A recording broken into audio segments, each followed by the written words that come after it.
All right. So hello, everyone. Good morning. My name is Kimberly Poe. I'm the Children and Young Adult Library Consultant with the Connecticut State Library. And today we're going to talk a little bit about summer programming during this summer of COVID-19, during the first pandemic that any of us have been around to see and to try to manipulate through. This presentation that you're going to see today was primarily put together by my counterpart in Oregon. Her name is Greta. It was adjusted a bit by the youth consultant in, where is she from? Iowa? Ohio? Somewhere in that Midwest area, somewhere over there. And so I've taken this and done a few more adjustments for us, and we're just kind of going to go through this. I don't need to tell you that we are in uncharted territory, which is scary enough as it is. But then when you think about the fact that we all kind of run our summer programs independently and different from our neighbors, depending on our community and community needs, it's even a little bit more nerve-wracking because you can't just necessarily grab and go or steal what your neighbor's doing, because not only are times different, our communities are different. So we're going to go through this, give you some ideas, give you some tips, give you some suggestions. Feel free to chat amongst yourselves in the chat. I will do the best I can to keep an eye on it, but I'm going to take the bulk of any questions that you might have at the end. So as you see, I'm screen sharing. Everybody can see the screen okay? Everyone can see the presentation all right? I am screen sharing. We're going to hold our questions to the end. There is a blue hand. I'm going to try to describe it properly, but if you show the participant, so at the bottom there should be a show participants or something like that, and I don't see it because I'm the host, but you should see like mute, raise hand, something else. It just makes it easier for me because I can see who's raised their hand, even though you might be like 3 screens in, because you can only see 25, or I can only see 20 people on my screen at a time, but there are 69 of you in here. It looks a bit... Oh, okay, all right, Chelsea. And I know some of your screens might be different if you are on a tablet or on a computer with a small monitor, big monitor. Click around. If you accidentally kick yourself out, just come back in. I'll let you in. Don't worry about it, and we can kind of deal with some of that at the end. But if you raise that blue hand, I'm going to see that in a way that I might not see. There's like a yellow hand and like a yellow thumbs up, and I might not see that. So, okay. This image here, I think, sums up exactly how we're feeling right now. So you know how when you're reading one of your favorite books and like you're halfway through it and like you kind of think you know what's going on, but this giant plot twist happens and you're like, well, I'm not sleeping today because I have to know. This, I think, kind of personifies what we're feeling right now. We were not ready for the plot twist that is COVID-19. We did not see this coming, and we have no idea what this is going to do for our summer programs because there was just no way to prepare. And it's never happened before. And it's just like when you're halfway through a book and something crazy happens and you're like, oh man, I got to figure this out. I don't know what's going on. I need answers and I need them right now. So we're going to do the best we can to work together and kind of come up with some of those answers and do the very best that we can. So what I want to let you know right now, what you are probably feeling, and maybe not all of you, but what some of you are probably feeling right now is a form of grief. I listened to this podcast called Terrible Thanks for Asking. Sounds cheery, doesn't it? With Nora McInerney, and she said that in one of her podcasts, what you're feeling is grief. And I was like, no, like I'm not feeling grief. Like you feel grief when someone that you love has passed on. You feel grief when, you know, something huge and catastrophic has happened specifically to you or a loved one. And even if we are lucky enough to have someone in our, or to not have someone in our lives who has become sick due to COVID or lost their jobs due to COVID, we still may be feeling grief. It's not a competition. It's not a contest. A lot of us are lucky to still have jobs, but that doesn't mean that we can't also feel grief. So the first thing that I would like to let you guys know is please take care of yourselves however you can, or however works best for you, which is going to be different for all of us. For some folks, it might be yoga. For some, it might be running. For some, it might be baking cookies and eating all of them. Do it, whatever you need to do for yourself. And also, we're going to have to accept that summer is going to look different this year. It just is, and that's okay. Our numbers might be down, our participation might be down. Some of us may be choosing not to do a traditional summer program at all, and that's okay. I want to affirm to you that we at DLD, on behalf of the state, are not going to be banging down your door asking for numbers, asking for stats, asking for any of that. If you've got it, great. If you don't, that's fine. It's okay, whatever you choose to do this year that might look different from what last year looked like and may look different from summer 2021. We don't know what COVID means for summer 2019. Slowly, in Connecticut, things have been opening up. We're kind of dipping our toe in the water to sort of see what opening the state back up looks like, but we have no idea what's going to happen tomorrow. We have no idea what's going to happen next week. And again, that's okay. It might elicit feelings of grief. It might elicit feelings of stress. But I think that if we are able to kind of step back and say, the world is doing what the world is doing right now. We have no control over that. We don't know what it means for us, and that's going to have to be okay for right now. I hope that'll alleviate some of the stress. We're in the middle of making decisions with a lot of moving pieces. So some folks might be planning for allowing people into the building and what that may look like for summer reading. Some of you may already know that you're not letting people in the building through at least like July. So you might be trying to balance 2 summer programs at a time. You might be trying to balance not only summer, but whatever your other job duties are. We've got a lot of balls in the air. We're doing a lot of juggling right now. So just acknowledge that you were doing that and give yourself a pat on the back, because this is really hard. It's hard dealing with one thing, but our jobs sort of force us to deal with 8, 9, or 10 things at a time. And just sort of take it time. And when we are making these decisions and when we are kind of thinking about what summer might look like this year, try to make decisions that do the least amount of harm, not just to your community, but to yourselves as well. Because we are balancing not just a summer program, but we're also balancing the safety of ourselves and our community. And a lot of that is going to come down to your local health department, what the governor has to say. I can't tell you what to do, but just kind of keep those things in mind, that you want to do the least amount of harm, not only to your community members, but to yourselves and the people in your building as well. So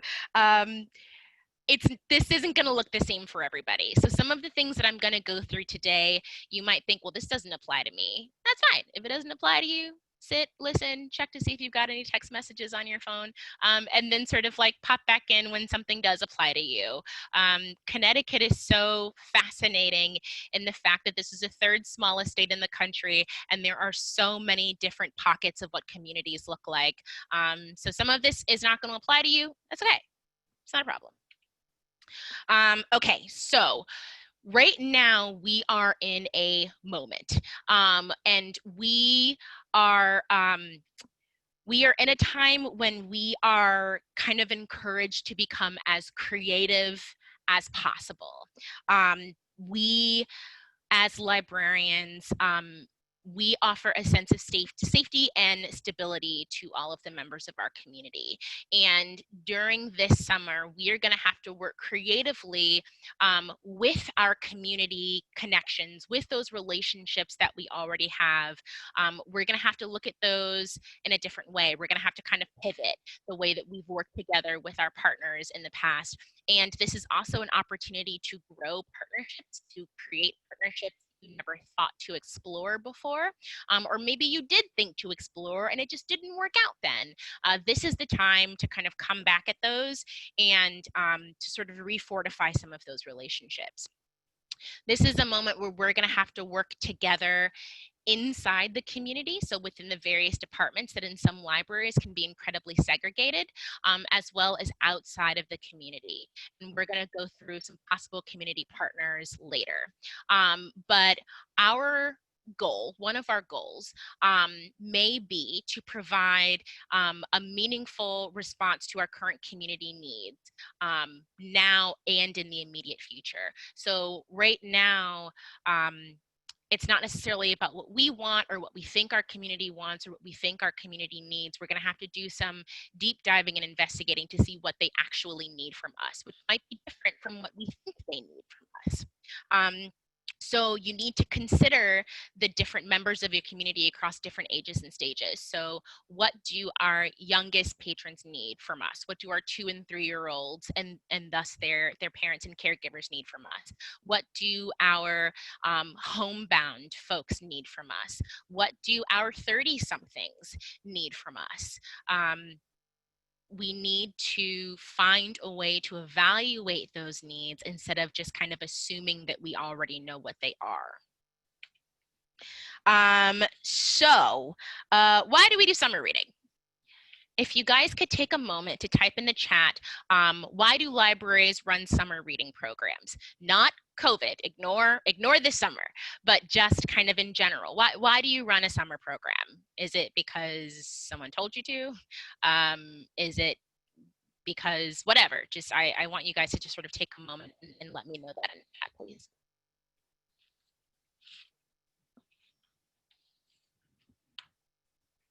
Okay, so I see to encourage children and teens to read, to engage young people thoughtfully, to encourage literacy, to stem the summer slide. Summer slide, to inspire kids to read while not in school, absolutely. I see motivation, stay connected with the community, supporting schools. Okay, a lot of really great things coming in here. To keep reading skills up, to keep patrons engaged with the library itself, absolutely. Fun, I love that, absolutely. I think summer programs are fun. Provide parents with something that's free and fun to do over the summer, and free is such an important word in that sentence, Cece, thank you for saying that. Okay, so feel free to keep typing if you were in the middle of something. So now I'm going to ask you, think about this summer, the summer of 2020. Why are libraries going to run summer reading programs this summer? Some of you may be starting in a few weeks.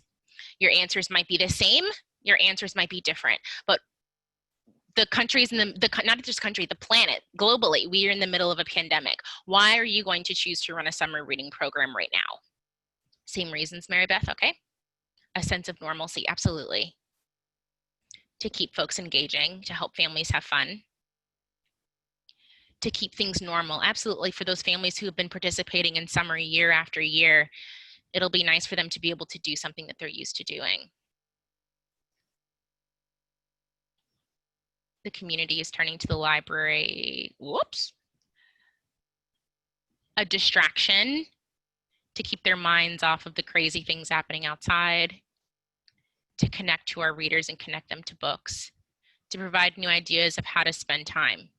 Okay, so some of these answers are slightly different. Some of them have skewed away from reading into doing things kind of for the souls of our communities. Something to do, absolutely. I'm bored, I don't know about you guys. I can only clean my small apartment so many times. Like I can only reorganize my walk-in closet so many times. kids need a break, and reading is a great way to engage them. Absolutely. Okay.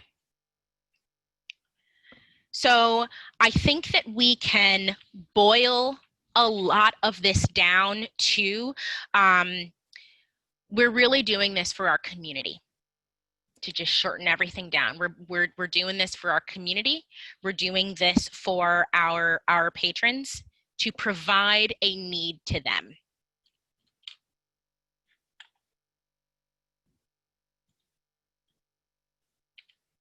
Come on. Okay, so I'm going to take a moment to remind you that you're not alone. And this might kind of be the start of the slides. It don't necessarily apply to everyone because communities are so different. But YMCAs, Boys and Girls Club, Parks and Rec, all these different things, they may also be doing versions of summer reading programs. And we've seen some of that. We've seen some museums who are offering virtual tours. We have seen we've seen authors coming on and doing art classes, and I know that there are some libraries that are partnering with very unique partners that some of us may not have thought of, because that other group in the community is also trying to run some sort of engagement program in a manner that we are used to doing in the library. So one thing that we should consider doing, and this is not instead of running a summer program, by all means, run your summer program, but we should leverage our strength as community connectors. So we know that traditionally libraries are places that people come to for information. A lot of times we are just sort of filtering folks somewhere else. I know a library that I used to work at, we had a large ESL community, and they would come to us looking for ESL classes. We did not offer that, but we knew of a place who did. We would get a lot of folks who would come to us asking about tutoring. We did not offer that, but we knew someone who did. So the library is kind of a stop in a pipeline toward information. This is the perfect summer to really, really utilize that. And if we aren't or can't provide something, identify who in our community is providing that over the summer and kind of be that bridge between the two. This is also a really unique time to work together, as I mentioned, with some of those community partners that we've never explored before or that we've never thought of before. So, in my opinion, and in the opinion of some of the other consultants in the country, our big priority is reaching families without internet access, which I know can be the most difficult part of balancing what we are doing right now. So there are folks who do not have internet access at home. There are folks who maybe have devices that they can use, but they're not currently using them for learning and engagement in the way that we think about it, at least. We may have portions of our community that qualify for free and reduced lunch, that are in unstable housing, that are pretty transient. Large ESL community members, immigrant families, migrant families. Some of us have communities that look like this. Some of us don't, which is absolutely fine. But if you work in a community where you've got families kind of like this, what we have on this slide, we have to do the best we can to offer them something in a place where they can access it. I had to come up to the office today. This is not my home. This is my job, because my internet can't handle doing a workshop, showing my screen, sharing a screen, and recording properly. It just can't. And I'm like the epitome of the average American. When you think about the families who are in worse off conditions than ours, they might not be able to utilize some of the virtual offerings that we have in the way that we just kind of assume that people can. But we're gonna have to adjust.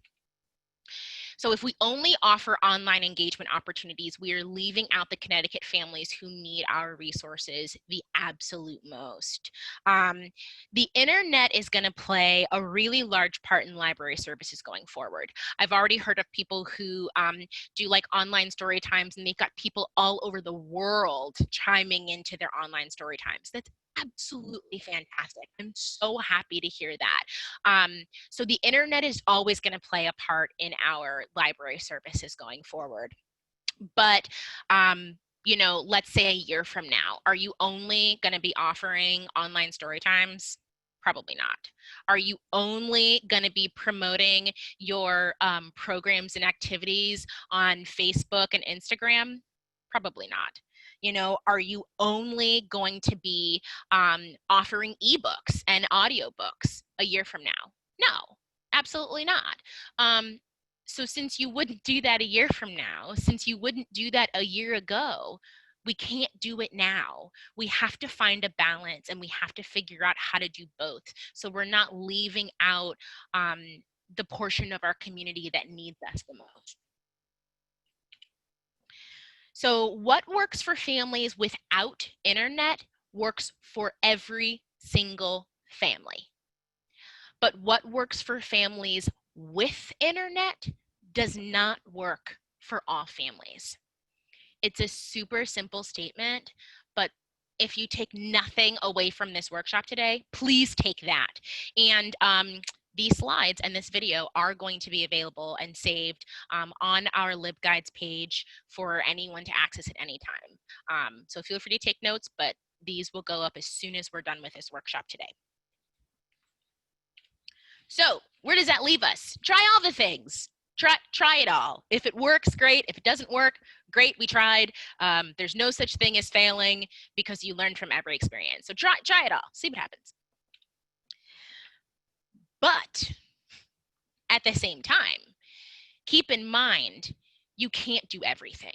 You can't do everything. Try everything with that it's within your power to try, but know that you're not going to be able to do it all, and that's okay. Some of us are in very small libraries. Some of us were underfunded before this started.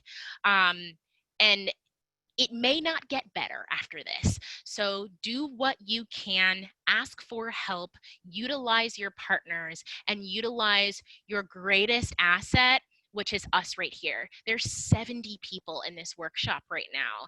These are people that are going to be able to help you, provide words of wisdom, let you know what they tried and what worked for them. Utilize this resource. Please do not feel like you are alone. I will answer every email that I am sent. If I don't answer your email within 48 hours, it's because it got lost under all the other emails. Send it again. Please utilize your strongest resource, which is us, the other librarians here.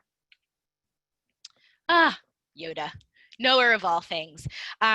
So as you were going through this and kind of racking your brain on how you can try everything but not try everything at the same time, keep in mind, do what's comfortable for you. What is comfortable for you may not be comfortable for the person in adult services, may not be what's comfortable for the person in the town next to you.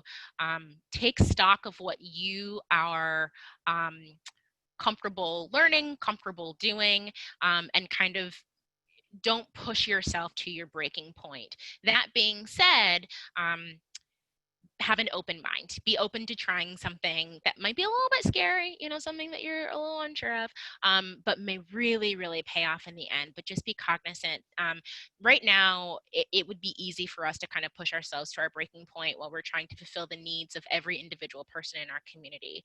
But just kind of take stock of yourself and keep that at the forefront in all times. We going forward are going to have to find a balance between service and safety. And I think particularly those who work within youth services, it can be so hard for us to remember that. You know, we think, but the babies, like the kids, the teens, they need me. They need everything that I have to give them. But it's so important to find a balance between service and safety. And where that line falls is going to be different for all of us. But please do the best you can to find that line and stay on the appropriate side of it. Now, the nitty-gritty. Consider summer reading at essential service points. So, grocery stores, school breakfast and lunch sites, food banks. I've heard of some communities where the school buses are continuing to run to drop off food, considering partnering with locations like that. I know that there is a plan on opening up farmers markets and farm stands. Consider partnering with some of these service points where people are already going to go to get a necessity. Everyone needs food. We just do. So consider finding a way to integrate your services into something that people already need. And I would like to take a moment to let you know that if you are not sure where to go to find your local food sites, summer lunch sites, you can go to endhungerct.org. And you can just type in your area code and it'll let you, not area code, zip code, and it'll let you know what the nearest summer food sites are going to be. So some things to consider. Consider leaving or integrating summer reader trackers. Sorry, the people here. Okay. Prizes that you leave in bags by grade at grocery stores. You know how, yeah, you know, Girl Scouts and Boy Scouts have their little table there. Consider doing something like that. If you're then worried about how to track that data-wise, however many bags were taken were the number of participants for your summer reading program. It's okay. Like, I can tell you as the person who sends out the data request for summer reading, it's okay. It's all right. I will take whatever numbers you want to send in whatever way that I can get them. And some of you may have seen that we are planning to migrate away from number of books, number of minutes, all of that into outcome-based data anyway. So if this year your numbers are a hot mess, they're a hot mess. Like, I'm giving you permission to kind of not worry as much about that. So in the things that you kind of leave or set out for folks, provide directions for parents on activities, science experiments, things to do. When you consider this, consider using the CSLP materials that already exist. I've posted those materials on the listservs a couple times, and I have also saved the document on our LibGuides page, because this work has been done for you. For anyone who doesn't know, there is a 500-page document, PDF, that has been broken down by grade: early literacy, children's, teen, adult. And within that 500-page document are like early literacy songs and play ideas, science experiments, craft experiments, and all of those experiments and all of those things require a very minimal amount of resources. Please, please, please, like, if that's something that you're considering putting packs together or putting together information just to kind of give to people, that work has been done for you. It exists, it's up there. Take it, take it, take it, take it. It's yours. So if you did want to have trackers, if you wanted, you know, book lists or whatever, consider dropping those at essential service points. Go to Stop and Shop and see if they are okay with you putting up a table and just leaving those resources there. People will take them. I would take them. If you want to send out certification or certificates of completion, consider mailing those home. If you want prizes, consider mailing those out. Or, radical idea, consider letting the prizes go this year. Just no prizes. No prizes. Do what you want. I am just saying, if you haven't already made those purchases, maybe consider not doing it. Also summer learning home challenges. So if you want to make grab and go kits, again, you can use the CSLP materials for those kits. Maybe challenge your kid or teen to do a challenge or do an activity and then teach it to 3 other people, maybe in their household or from a safe social distance. Again, I'm keep continuing to remind people about the CSLP materials. Maybe you're in a position to put together some of those activities in a bag for people instead of having them put them together themselves. But the work has been done. You don't need to recreate this wheel. You are welcome to if you've got some great ideas that you want to share with your community. But particularly for those who are understaffed or in very small libraries, those activities are out there. And there are adult activities in there as well. And there are also activities that can be easily adjusted for adults. So I have not forgotten about folks who are running adult summer programs. Have something for you there as well. If you are interested in getting some evaluation material, because as much as as much as data frustrates me sometimes, I am also very, very intrigued by it. So maybe using a Google form for evaluation information. For folks who are using Read Squared, you know, it's right there built into the software, so you've kind of got a leg up. This is just sort of an example from a different library. They made craft kits. They had them and people could come in and take them while supplies last. Add while supplies last to the end of everything, and you'll be fine. You won't have to stress out about making one bag for every child in your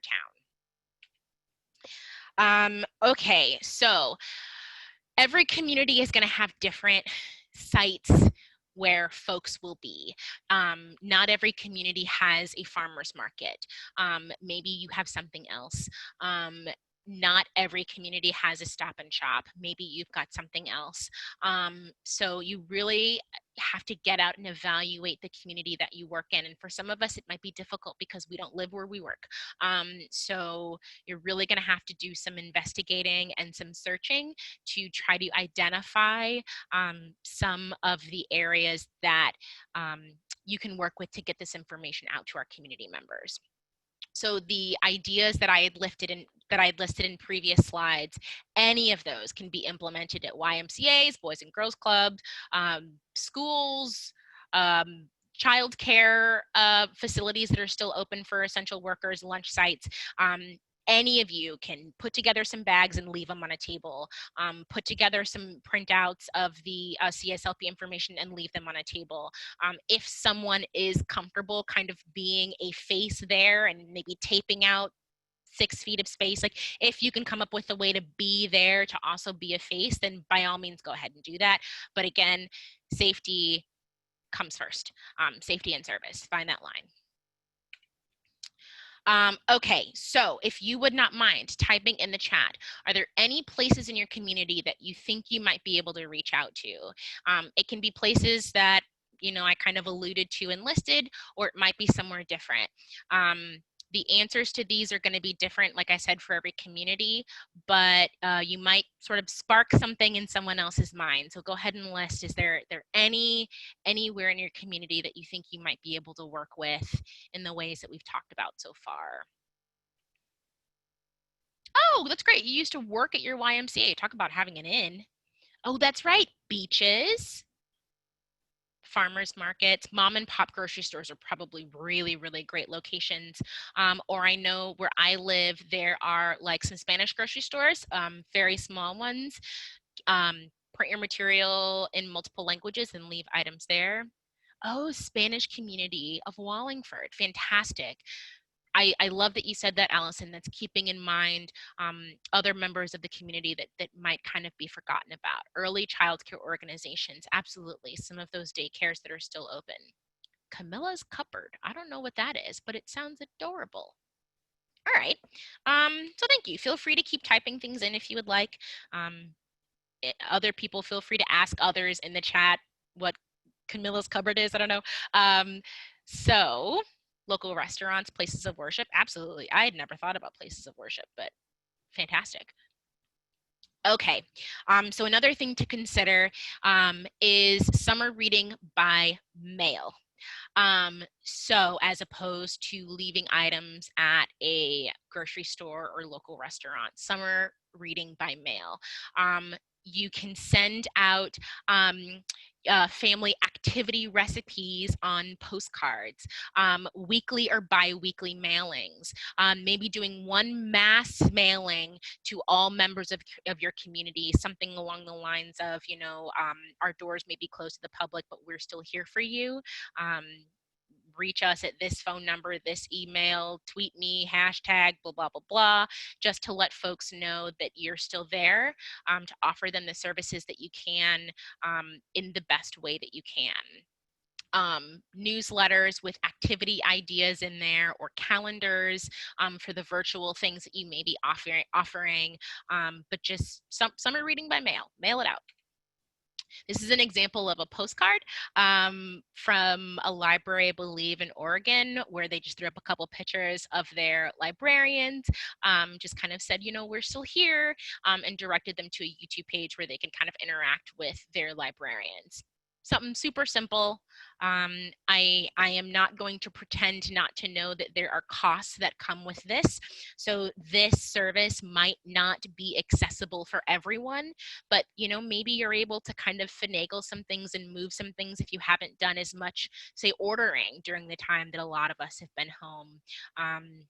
Again, like I said, I know that not everyone can do everything that we're going to go through today, but you might be surprised. You might be able to work something out or come up with something. Think about reaching out to doing summer reading in newspapers, radios, your local access television channel, that channel that plays all the like chorus and band concerts.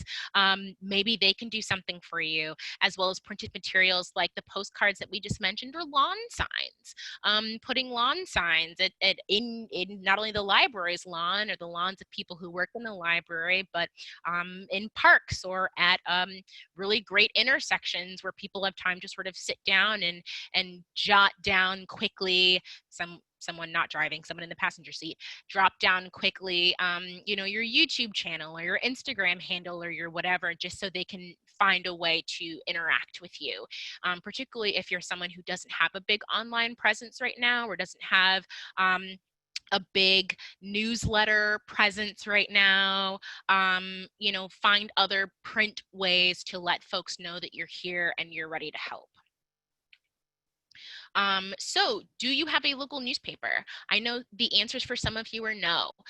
For some folks, newspapers are kind of obsolete, but if you do, maybe a weekly or daily summer reading column or activity page. Maybe in that column, you can put a, if you like Hunger Games, try whatever, available on Hoopla, or do this and this and this, and then you've made a volcano. All you need are these 6 items. It's a suggestion. Okay, so I see Christina in Bristol. Yours stop posting submitted articles. I wonder if that holds true for these strange and unusual times, though. If it does, then that's not going to work. But if people are willing to make adjustments for these unusual times that we're in, take them up on it. And also, just ask. If they say no, they say no. Then you move on. Do you have a local radio station that you can partner with? I'm thinking super old school. I'm thinking like when you would sit down and listen to a weekly program on the radio. I see this in Call the Midwife. I was not alive for these times, but if there's ever a point to bring these things back, it's now. I was thinking about the Science Tellers and how I love their program and how they integrate story with science. If they or another company like them would be willing to, and the radio station, of course, would be willing to sort of host a story, and maybe you've mailed out the science experiment directions to everyone who's registered for your program, or posted them somewhere they're easily accessible. Storytelling is really getting a boost here in Connecticut with the Storytelling Roundtable. This is the perfect time to offer some of that up on local radio stations who are willing to work with you. Maybe some type of read a chapter of a book or a couple chapters of a book a week or a day. Of course, contact your publishers to make sure that that's all right. But It sounds so old-fashioned. Like I said, I saw some of this on Call the Midwife. But just to reiterate, not everyone has reliable internet access. Not everybody has devices that they can use. Even with the push for schools to get, Chromebooks and things out, there are still going to be people who are missed. And this is a way to access those people. You'll see a link, and again, like I said, the slides will be available for you, but a library in Alaska does radio story times, and this is kind of a link just to sort of them advertising what it is that they do. But if it works for Alaska, it can work for us. So again, consider your local public access television station, that station that plays like, concerts and things like that. Could you partner with them to do a songs and rhyme story time every week?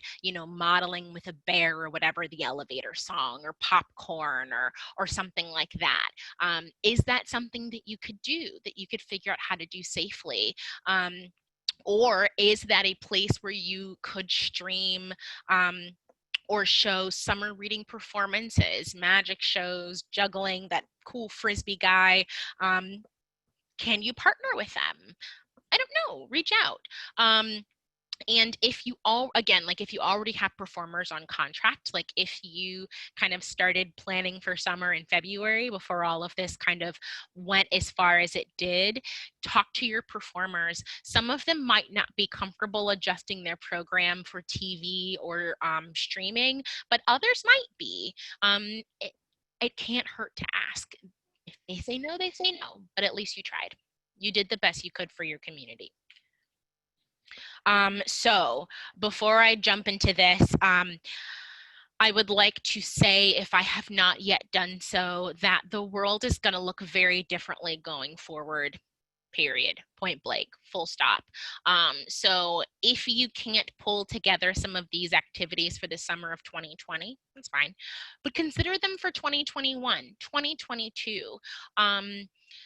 We don't have to do summer reading the way we've always done it. If there's ever a time to change things, it's now. It's now going forward. So, Boston does a one story, one town type of program. And I believe that the way they do it, you're welcome to check their website, is they actually pull stories from community members and kind of put those together as a book, and that's what they have their community members read. Talk about partnerships, talk about working together with members of your community. That's fantastic. If that's something that you can feasibly put together by late June, consider leaving copies at those access points that we had mentioned previously, or sending them through the mail, as we had also mentioned previously. Okay, and then so summer reading online, because there are people who are online. There are a lot of people who are online. So you want to make use of that as well. Email. A lot of us already have newsletters. Make use of those newsletters in a different way, putting summer reading material in there, activities, book lists, whatever. Maybe weekly summer reading activities that link to like a Dropbox or a Google Drive, so that people can always go back and access that material at any point when they need it. Consider utilizing social media.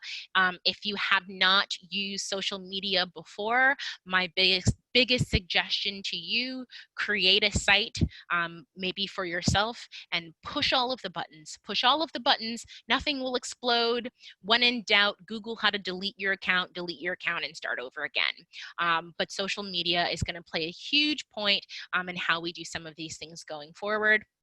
There is a software called Remind that I have used myself, and consider using that to stay in contact with patrons. It's primarily used in school systems so that parents can be in direct contact with teachers. You can just sort of Google Remind and get some more information on that. But the way it works, you can either use the app on your phone or you can use it on your computer, and you can actually text folks without giving them your personal phone number. Maybe sending out a reminder, don't forget, we're going to have the science tellers on Zoom on Tuesday at 3. Tune in. Here's the link. With phones being such a pinnacle part of people's everyday life, Remind is a great tool to use. And of course, Read Squared is free for every public library in the state of Connecticut. We pay for it at the state using LSTA funds. You can get it and set it up yourself. I've got some videos walking folks through some of the basics of using Read Squared. The customer service is superb with Read Squared. They will always get back to you within 24 hours, and they are so incredibly helpful. If you don't feel comfortable using Read Squared this summer, create an account and fiddle with it anyway. Then you've got a year to use it. And what we like about Read Squared, it's got some problems, but what we like about Read Squared is that it's not just a summer program. Use it for a winter reading challenge. Use it for whatever you want. It's available to use year round.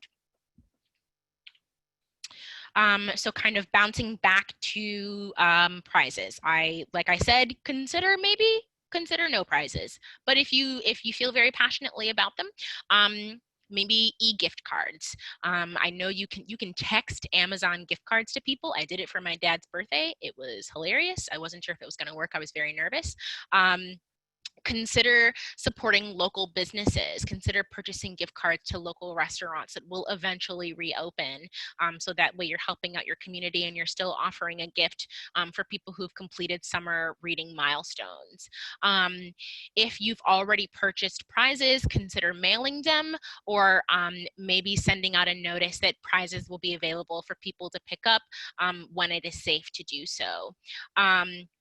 So you can do something where, you can set a time for people to come and pick up their prize, and you can kind of do a swap or exchange that way. Something that came up in the summer unconference was possibly using prize donations. So for every blank donations are made to blank. So for every 100 minutes read, we will give a can of animal food to the local animal shelter. That way, something is still being done for folks to kind of feel accomplished, but you are not coming into contact too much with members of the community, keeping that line between safety and service.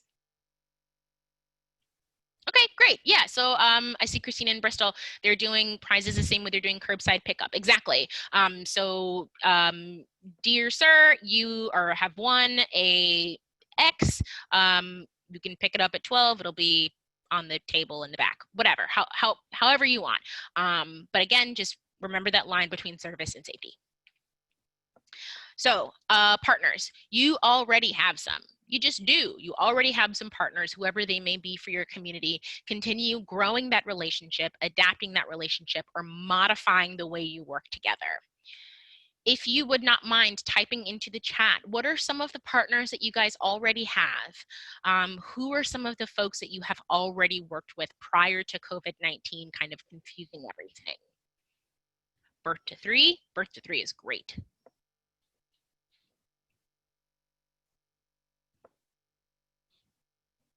Anybody else? Did anybody? Public schools? Always. Ooh, a mom's club.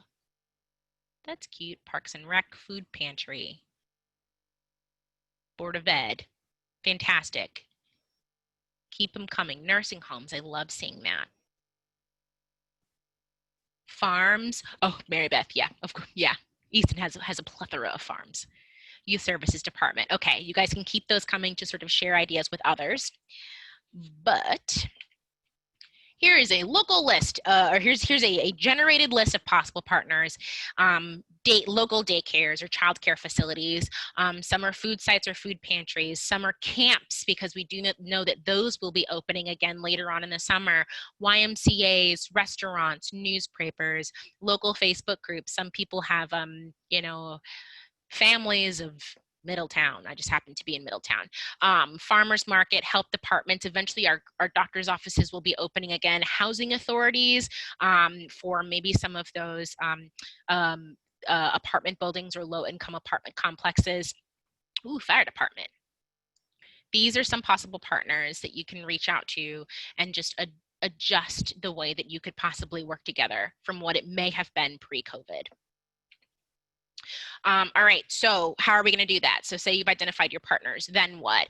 I would suggest, as someone who is bombarded with emails, as I'm sure all of you are, pick up the phone.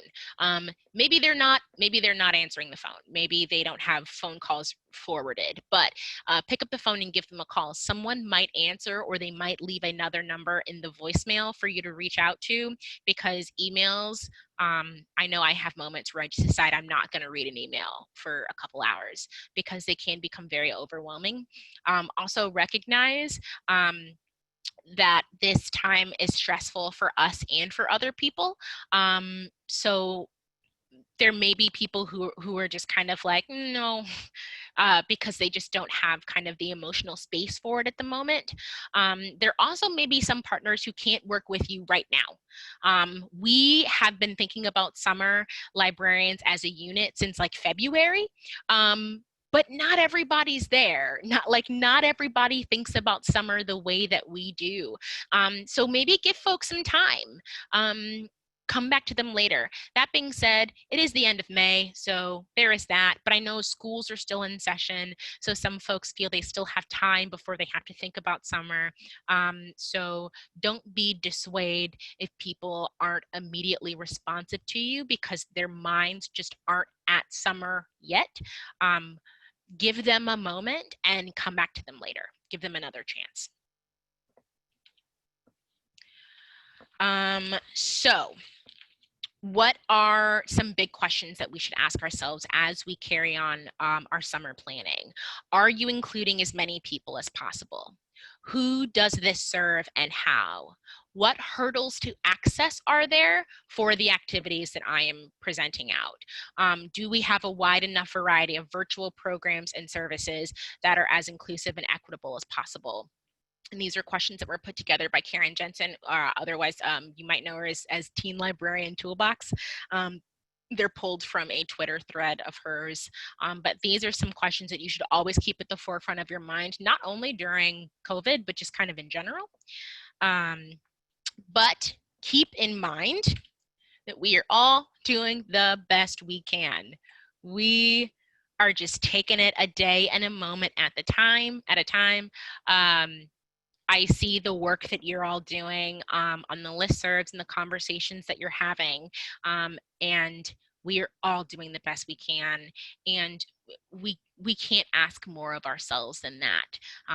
You know, we give it 100%, and sometimes things work out the way we want them to, and sometimes they don't, and that's okay. That's fine. Mr. Rogers would be proud of us all. And so I just want to thank, like I said, Greta from Oregon, the Oregon Youth Consultant, who really put together the bulk of this presentation, as well as a few other folks and libraries and just sort of places that you know, we pulled from to get this information together. So, oh, that timing was perfect because this is scheduled till 12:15. I'm going to stop my screen share. And again, do not worry, the slides will be available. Does anyone have anything to say, to ask of me or the group? Again, uncharted territory, so I will do the best I can, I'm sure, along with everybody else, but I'd love to know how you're feeling. Maybe type a word into the chat that kind of expresses how you're feeling right now. Was any of this helpful? Did any light bulbs kind of go off while you were going through any of this? Or feel free to ask any questions. And again, for that little blue hand, if you're doing kind of a grid view of the screen, which you can adjust in the top right, kind of before you see the participants, and you should see like mute, unmute, raise hand. If you can find that and like raise a blue hand. Mary Beth, I see it. Perfect. Go ahead. And I'm also looking I at the chat. just have a question. It was wonderful, Kim. Thank you as always. You're just fabulous. But I do have that's a great. You are fabulous. I'm with you. My question though is, when you're taught, and I so would love to see this happen about not keeping, you said this year DLD is not going to be, looking for as many, kind of tracking Yeah, numbers. we're okay. How does that tie into the governor's reading challenge? Because that's what our schools are concerned with. So those are two completely different things. So I make the summer governor's reading list, which is scheduled to drop June 1st. By the way, we have not forgotten. Things just life was weird. So the summer governor's reading challenge is going to be slightly adjusted. It's going to be a little longer, but it does still exist. But the summer reading data that I ask for from the public librarians it's totally different. The data that I ask for from you guys is compiled and sent to IMLS so that they can see what we're doing with the LSTA money that they've granted us. Got it. Yes, so it's a completely separate thing. And as a matter of fact, if anyone is sort of interested, I've started putting together infographics. So I put together an infographic of all of last year's data. So I'm going to put the link to that in the chat, but it just says like this many kids in Connecticut read this many kids. So that's kind of what that is. But summer governor and the data that I pull are totally different things. Okay, thanks. Great. You're welcome. Sue Ford, I think I saw your hand go up, and then after that, we'll do Christina from Bristol.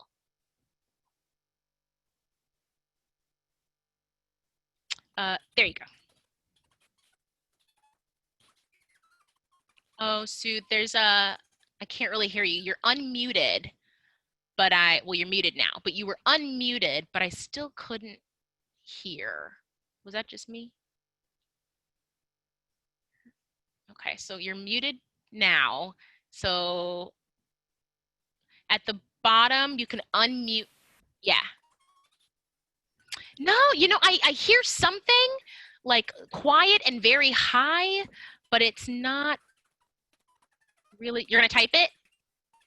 Okay, all right. So I'm going to go ahead and take Christina's question, and then I'll address whatever you type, Sue. So Christina from Bristol, go ahead. I guess this is partial question and partial suggestion. My coworker Alex and I are working on creating a podcast. Ooh. So we have no idea what we're doing. She did a great job writing the script, and I'm working on putting things together right now, but I'm using like 8 different programs. I've never made a podcast before. So if anyone has suggestions for guides specific to libraries trying to make podcasts, because a lot of the guides are like how to make money off of podcasts, and I don't care about making money. I just thought this would be a great way to reach those families that might not have as much internet access, since they can listen to it on a phone, and maybe we could take that audio file then and work with a local radio station to play it or something like that. Mm-hmm. Yeah, and you can also make a print transcript and maybe post it somewhere. That's a fantastic idea. I know that Spotify has a software for that, and it'll automatically upload. Have you looked into that a bit? They have 2. One's called Anchor, and that one is free. And then there's another one called which is the one that I'm using right now, that I'm on a 1-month free trial, Soundtrap, but that one does have a monthly or an annual fee. But I'm fine like trying to figure out how to get the money to pay for it or something like that. But I was just wondering if anyone else had ever done podcasts before and wants to reach out to me, I'd greatly appreciate it. And once we figure all of this out, I will be happy to share it back with you guys. I will be asking you if you feel comfortable doing a workshop. That's coming next. But I saw in the chat that Allison Murphy from Wallingford said that her coworker has one called the Bookmark. So maybe reach out to Allison to kind of get in touch with that coworker. I will email you, Allison. Actually, my coworker and I have started the podcast, Kim. Perfect. Okay, awesome. Yes, you guys connect, and then like let me know, because that would be a great workshop. And so Sue, I did not forget you. I see in here.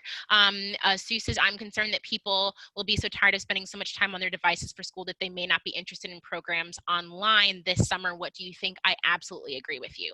I've never been so tired of my computer in my entire life. And I'm actually tired of Netflix too. I'm like, I've seen it all because I have nothing to do but keep Netflix on in the background.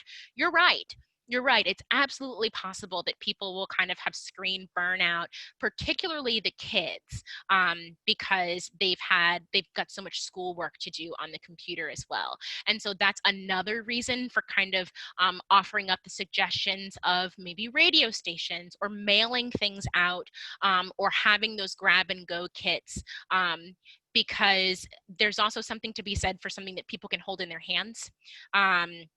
That's a defense that we often use for ebooks versus print books when those people come out of the woodworks like, well, everyone reads it on Barnes and Noble or Amazon anyway. No, some people want to hold things. So absolutely, I absolutely agree with you. So maybe look into some of those postcards or kits. And again, I'm going to put the link into where I have the CSLP resources housed right into the chat here.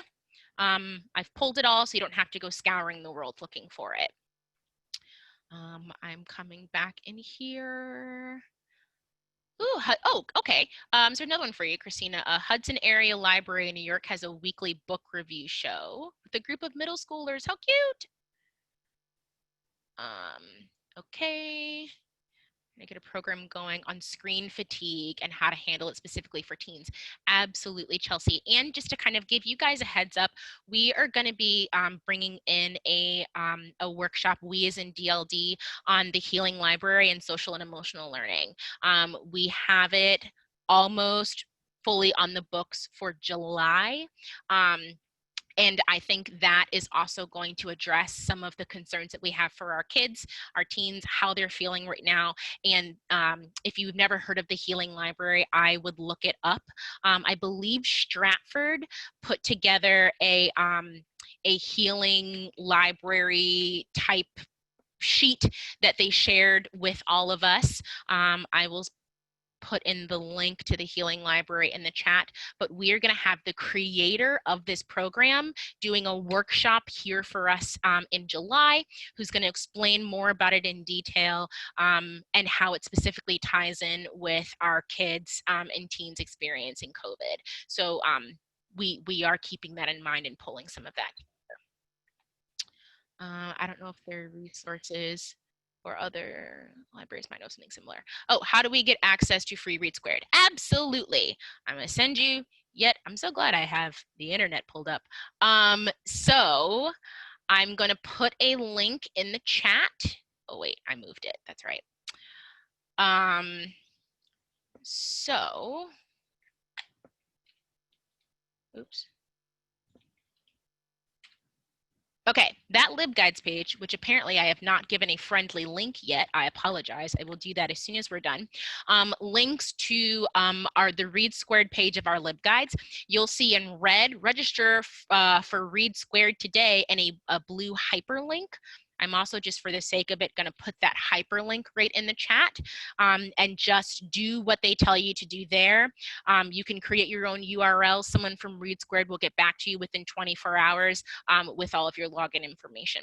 And then on that same LibGuides page at the bottom, I've made like, I don't even know how many videos at this point, walking you through how to do things like upload the current templates, how to use the badge system, how to make a bingo board, and how to do a bunch of other things that might make Read Squared a little bit more accessible for folks. Am I sending out certificate for attendance? We don't do that anymore. DLD doesn't. I guess at one point years ago, there used to be a certificate, but they just don't have it anymore. If you would like, because I did take attendance while we were going, send me an email and I'll send you an email back that says such and such person attended. And if your job doesn't like it, just let me know and we'll work on something. Okay, I had someone looking for more free ebooks. So Yes, that is hard, and they are expensive. But just in case anyone didn't know, the state has an RB Digital account, and anyone who is a Connecticut resident can access our ebooks and audiobooks on our RB Digital. I'm putting the link in the chat there, and we do know that there are quite a few, and it's not just, this is children's, teens, adult. We've really been beefing up our children and teen material though, because it was lacking a little bit. But we know that there are quite a few folks who might not have library cards. And I know some of you are issuing cards kind of online or through the phone, but not everybody is in a position to do that. So if that is a concern for some of your residents, you want to access RB Digital, but they don't have a library card, what do we do? Our consultant, Brad Bullis, worked very hard to find a way to grant access. So in the link that I just put in, the COVID-19 link, there are directions for how to access our ebooks and audiobooks in RB Digital, even if you don't have a Connecticut library card yet. All right, so I'm just trying to think, have I missed anything? Anyone else want to raise that blue hand or type something into the chat? These are tough times, and we just want to do the very best that we can to support you through them in these uncharted waters for all of us.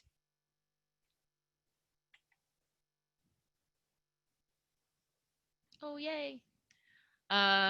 Logistics suggestion for safety in open air story times. Caleb, you are gonna have to just contact your local health institution. I can't, I don't know. I am a librarian. I can't even spell. I don't feel comfortable making those suggestions, but check in with your local health department.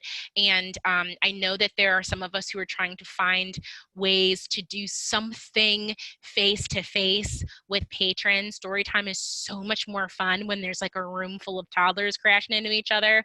But again, we have to find that line between service and safety. And it might be too soon, especially since we've just started to open up the state. We don't know if next week, you know, COVID hospitalizations start to go back up. We just don't know. So I would reach out to your local health department. Yeah, absolutely. Like I understand. And you know what? It's hard, Caleb, with kids because like they don't care about COVID. Like the 4-year-olds don't care. They want to hug each other and lick each other and take each other's stuff, put things in their mouths. They don't care. So they're a little harder to corral than adults would who understand the dangers here. So yeah, it's rough. It's rough. I don't have, you can't corral the kids. They don't care. Yeah. Okay, so I'm going to stop recording now. And I'll just kind of